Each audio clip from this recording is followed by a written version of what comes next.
उसने इसी तरह लक्ष्य पर भी भरोसा किया था। अभिनव तुरंत ही अपनी जगह से खड़ा हो गया। वहां से अब निकल जाना चाहता था। उसे ना सिर्फ पहले की थकान थी, बल्कि अब अपनी माँ की मौत का राज सुनकर वो अपने दिमाग को भी शांत करना चाहता था। उसे उठते देखकर भारती भी तुरंत खड़ी हो गई। अरे कहाँ जा रहे हो? अभिनव ने उसे एक पल के लिए देखा। घर जा रहा हूं। इस जगह से जितना जल्दी निकल जाऊं उतना बेहतर होगा। रुको, तुम्हें वो बॉक्स भी तो देना है, भारती ने कहा। नहीं, मैं उसका क्या ही करूंगा, मुझे अब जाने दीजिए प्लीज। लेकिन भारती की बात को अभिनव ने बीच में ही काट दिया। मैं अब और कुछ नहीं सुनना चाहता हूं, मैं जा रहा हूं। अभिनव पलट कर चला गया और भारती उसे देखती रह गई। वो कुछ दूर चलकर आया ही था कि उसके सांसें फूलने लगी और आंखें भर आई। आसमान की ओर देखकर और मुट्ठी भींचकर उसने अपने आंसुओं को रोकने की कोशिश की, लेकिन एक बूंद उसकी आंख से निकलकर जमीन पर गिर गई। इससे पहले कि अभिनव अपना कंट्रोल खो देता और फपक फपक कर रोने लगता, उसे पीछे से एक गहरी आवाज सुनाई दी।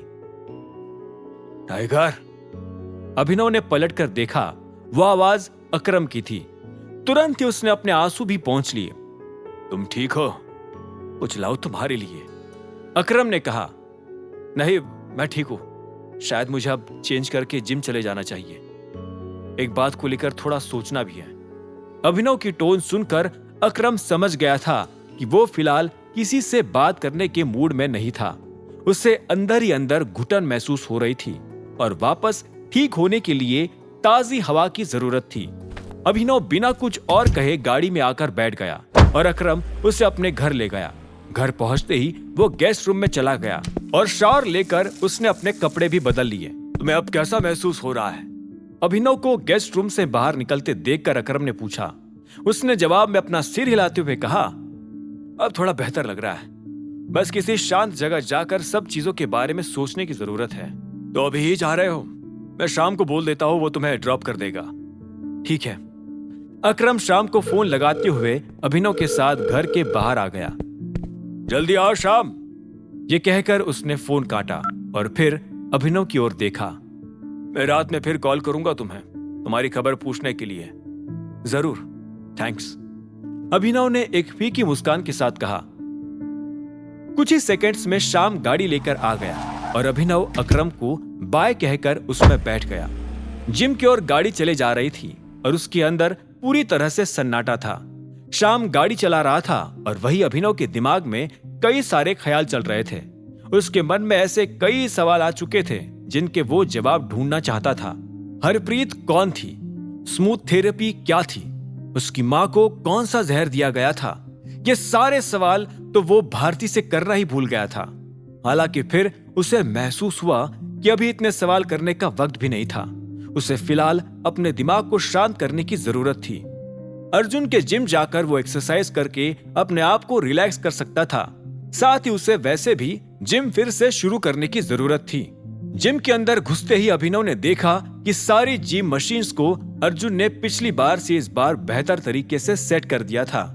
अभिनव को अंदर घुसते ही अर्जुन ने दूर से ही देख लिया था और वो उसके पास चला आया और उसने कहा, मुझे लगा नहीं था कि तुम अपने प्रॉमिस को इतना सीरियसली ले लोगे। अभिनव ने फीकी सी मुस्कान दी। अब तो डेली स्टार्ट करना पड़ेगा, सच बताओ तो। अर्जुन ने अपना सिर हिलाया। हाँ, फिट तो रहना ही चाहिए और फिर तुम्हारा फिजिक भी एथलेटिक है, तुम्हें कोई खास परेशानी आएगी भी नहीं। अभिनव हंस पड़ा और अर्जुन ने भी मुस्कुराते हुए पूछा, तो बताओ आज पहले क्या वेट लिफ्टिंग? अभिनव ने एक पल के लिए सोचा और फिर तुरंत सिर हिलाकर कहा, नहीं नहीं, अभी थोड़ा लो इंटेंसिटी। मैं आज वैसे भी थोड़ी देर के लिए आया हूं, इसलिए कोई हैवी एक्सरसाइज नहीं करना चाहता।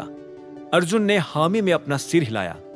ठीक है, जैसा तुम्हें सूट करे। कोई हेल्प चाहिए तो बुला लेना। हाँ हाँ बिल्कुल। अभिनव ट्रेडमिल की ओर चला गया। उसे ट्रेडमिल काफी पसंद था क्योंकि यही एक्सरसाइज उसे कंसंट्रेट करने में भी मदद करती थी और उसकी ज्यादा एनर्जी भी खर्च नहीं करती थी। ट्रेडमिल पर चलते हुए ही उसने सोचना शुरू कर दिया और अपना पहला डिसीजन लिया।